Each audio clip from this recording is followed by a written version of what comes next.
जी hello दोस्तों, मैं हूं कमर चीमा। उम्मीद है आप लोग ठीक होंगे। दोस्तों, इम्पॉर्टेंट डेवलपमेंट ये है कि रशियन फॉरेन मिनिस्टर लेवरोव ने ये कहा है कि जनाब, हर कीमत के ऊपर now is the time, at every cost now is the time कि रशिया, इंडिया, चाइना जो ट्रॉयका है उसको हम एक्टिवेट करें। This is important development at this time. याद रखें, India is a part of quad. India is a part of Quad, Quadrilateral Security Dialogue. Australia, America, Japan, and India, and it's a struggle. It's a generational struggle against authoritarianism as per the United States. And now, what Indians want is कि Indians ये कह रहे हैं कि we will also work with the this troika. Russia ने कहा है कि रशिया, इंडिया, चाइना ट्राइका की बात हो रही है और इंडिया और चाइना बॉर्डर एग्रीमेंट्स पे पहुंच रहे हैं। मुझे ये लगता है, मैं आपको बड़ा इन डेप्थ एनालिसिस देने लगा हूँ। मुझे ये लगता है कि in recent conflict with Pakistan and India जो हुआ है, अमेरिकन ने एज पर इंडियंस उनको डिच किया है। Indians strategic autonomy, multi alignment की बात कर रहे थे। इंडियंस जो हैं वो समझते हैं कि हमें आज अपनी स्ट्रेटेजिक लोकेशन का फ़ायदा उठाना चाहिए, जिस तरह पाकिस्तान ने अपने स्ट्रेटेजिक लोकेशन का फ़ायदा उठाया। अब इंडिया की स्ट्रेटेजिक लोकेशन ये है कि अमेरिका को साथ दो और अमेरिका से मदद लो, लेकिन इतना साथ दो कि चाइना से लड़ाई नहीं करनी। अमेरिका इंडियंस को इन टेबल्स पे बिठाएगा जहां पे बैठ के एंटी चाइना बैशिंग किसी हद तक होगी, लेकिन इंडिया चाइना से लड़ेगा नहीं, बिकॉज जो रशियन फैक्टर है दैट इज़ ऑल्सो इम्पॉर्टेंट। आपको याद होगा कि अमेरिका के former national security adviser Jack Sullivan जाते जाते इंडिया को ये कह गए थे अपनी आखिरी टर्म में कि रशिया आपके साथ खड़ा नहीं होगा, रशिया आपके साथ खड़ा नहीं होगा। सो आपको क्या चीज़ करनी चाहिए? That is important thing. आपके साथ रशिया खड़ा नहीं होगा। आपको क्या चीज़ चाहिए? कि आप हमारे साथ खड़े हों और चाइना का मुकाबला करें। इंडियंस कहते हैं नहीं, मल्टी अलाइनमेंट, स्ट्रेटेजिक ऑटोनॉमी। इसमें चाइना की गुडविल विन विन सिचुएशन है, पाकिस्तान में भी इसमें विन विन सिचुएशन है। वो पूछें क्यों? अगर इंडिया, चाइना, रशिया ट्राइको बनता है तो there will be more countries in the region which will have a leverage over India, Russia and China. लेकिन प्रॉब्लम यह है कि नरेंद्र मोदी साहब के जो foreign policy and national security objectives हैं, they are linked with the domestic politics. That is a problem. उनकी जो डोमेस्टिक इलेक्टोरल आउटरीच है वो अपनी बढ़ाते हैं थ्रू फॉरेन पॉलिसी गोल्स। अभी तक तो वो ये बढ़ा रहे हैं कि जनाब अमेरिका भी हमारे पास आता है, रशिया भी आता है, वेस्ट भी है, फलाना भी है, अब हम चाइना के साथ भी ताल्लुकात ठीक कर रहे हैं। बेसिकली अमेरिकन ने इंडियंस को यही तो इस मुकाम पे लाके खड़ा कर दिया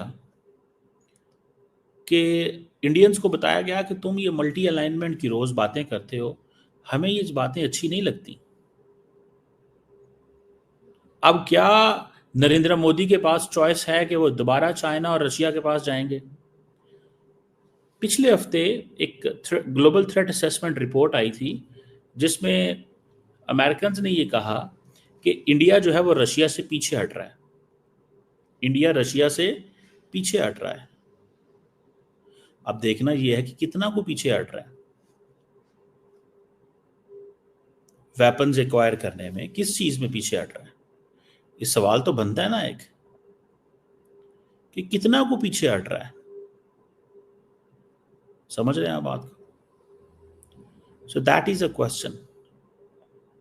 इस क्वेश्चन को मैं जारी बात है चाहता हूं कि आप लोग भी समझें इसको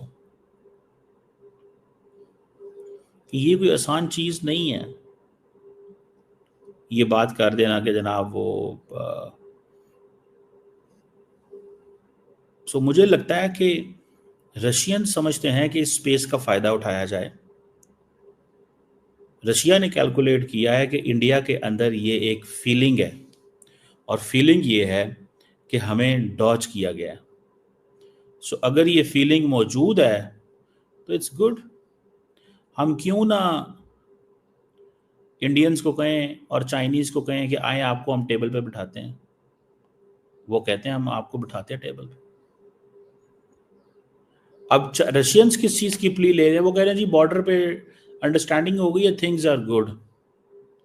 मैं आपको बात बताऊं, इफ बॉर्डर पे अंडरस्टैंडिंग हो जाती है रशिया, अमेरिका और चाइना और इंडिया की, मैंने आपको बताया था ये जो ड्रैगन एलिफेंट टैंगो की बातें चाइनीज कर रहे हैं ना, ये अमेरिकन को जरा भी रास नहीं आई, को जरा भी अच्छी नहीं लगी। और इस रिसेंट कॉन्फ्लिक्ट के अंदर American deep state was taking decisions and president Trump, JD Vance और Rubio, they were executing and they were acting in that way।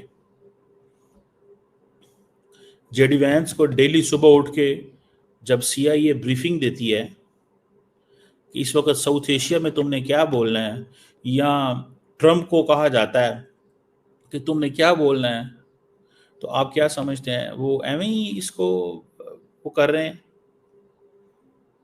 They do understand it very carefully, वो इसको बहुत अच्छे अंदाज से समझते हैं।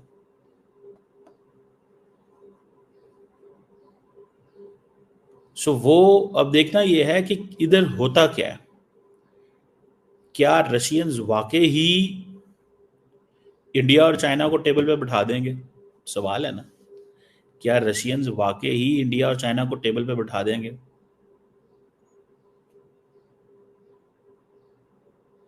या अमेरिकन जंप इन करेंगे, या अमेरिकन वेट करेंगे कि इंडियंस क्या करते हैं?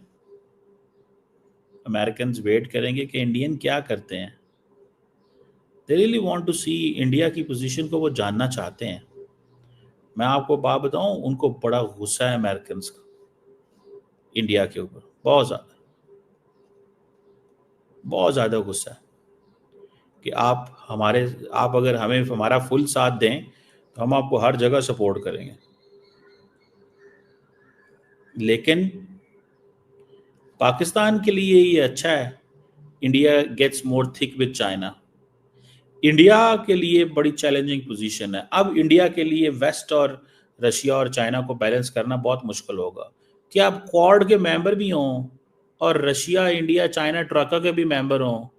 अब कर क्या रहे हैं वो? फिर वेस्ट वालों की बातें तो ठीक है ना कि we are investing in patience, हम पेशेंस में इन्वेस्ट कर रहे हैं।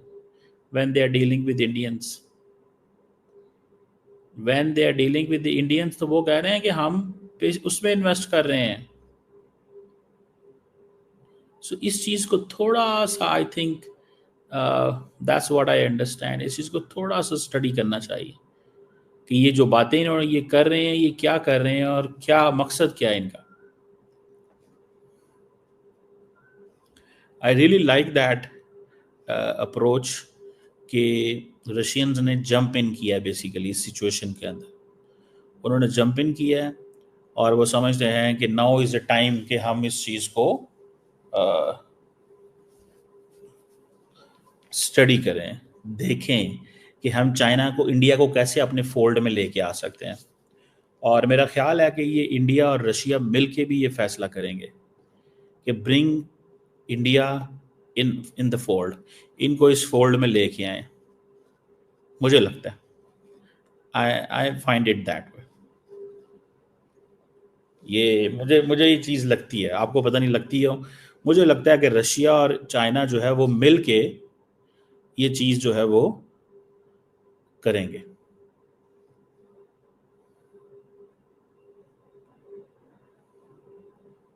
अब देखना ये भी है कि इंडिया को ये जो अमेरिकन गजब है उससे बच पाएंगे। द अमेरिकन रॉथ, इससे बचना कोई आसान काम थोड़ा ही होता है। इससे बचना कोई आसान काम नहीं है। इंडिया को अपने पत्ते बड़े कैलकुलेटेडली खेलने पड़ेंगे। और अब ये जो ट्राइका की क्या शक्ल होगी, सिक्योरिटी कंपोनेंट होगा, इकोनॉमिक कंपोनेंट होगा, डिप्लोमेटिक कंपोनेंट होगा। पहले ही अमेरिकन आपको पता है ब्रिक्स के ऊपर बड़ा सख्त फैसला कर चुके हैं, ठीक है। उन्होंने कहा कि मैं इन तमाम ब्रिक्स ममालिक के ऊपर सैंक्शन लगा दूंगा अगर इन्होंने इकॉनमी की बात की तो उड़ा दूंगा मैं इन्हें, कहा है ना उन्होंने।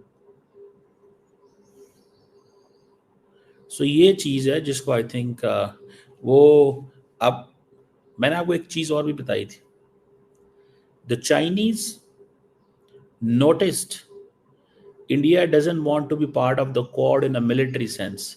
That is why they normalized relations with India. एक बात। दूसरा, उन्होंने रिलेशंस को नॉर्मलाइज किया। ड्रैगन एलिफेंट टैंगो की बातें हुई, ड्रैगन एलिफेंट डांस की बातें हुई,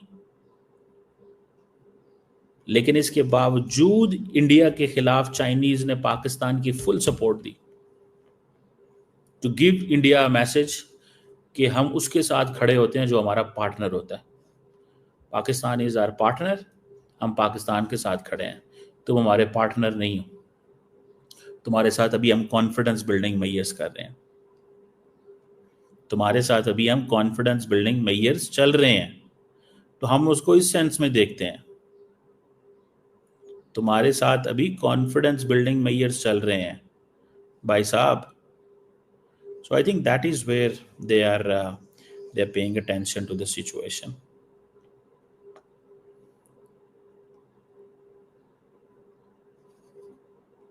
अब देखते हैं कि क्या सिचुएशन जो है वो इमर्ज होती है इस क्राइसिस के अंदर। लेकिन फॉर अ मोमेंट मैं आपको ये बता सकता हूँ कि ये चाइनीज और रशियन की गेम प्लान है कि इंडिया को अपनी तरफ खींचें। अमेरिकन को ये बात डाइजेस्ट नहीं होगी, ये बात मैं आपको बार बार एक कह रहा हूं, अमेरिकन को ये बात डाइजेस्ट नहीं होगी कि इन केस इंडिया ने ये फैसला किया कि वो इस ट्रॉयके का एक्टिव हिस्सा बनते हैं। अमेरिकन को हजम नहीं होगी ये बात, अमेरिकन इस पे पकड़ लेंगे इनको अमेरिकन नहीं छोड़ेंगे। उसकी वजह यार ये है ना कि अमेरिकन आपको पता है वो दिल में बात रखते हैं, रशियंस भी दिल में रखते हैं, चाइनीज भी दिल में रखते हैं। इंडिया के लिए इंडिया कब तक इन ताल्लुकात को बैलेंस करेगा ये वक्त बताएगा। स्ट्रेटेजिक ऑटोनॉमी देखिए, एज लॉन्ग, एक और अहम बात आपको पेश कर दूं, एज लॉन्ग एज इंडिया किसी कन्फ्रंटेशन एडवेंचरिज्म के मूड में ना जाए तो इंडिया को कोई डिसएडवांटेज नहीं है। बढ़िया हम बात बता रहा हूं, as long as India doesn't go in confrontation and adventurism के मूड में ना जाए, इंडिया को कोई प्रॉब्लम नहीं है। But since India uses foreign policy, security and national security for the military purpose, for the electoral gains, तो वो उसको उनको फिर वहां पर मसला आ जाता है। वो अपने इलेक्टोरल गेन्स के लिए वो चीज करते हैं। So this is something which I really want to explain, क्योंकि अगर इंडिया फॉरेन पॉलिसी और नेशनल सिक्योरिटी को इलेक्टोरल गेन्स के लिए इस्तेमाल करेगा तो उनको जरूरत पड़ेगी दूसरे मुल्कों की, बट इंडिया अगर ये नहीं करेगा तो कोई मसला नहीं होगा।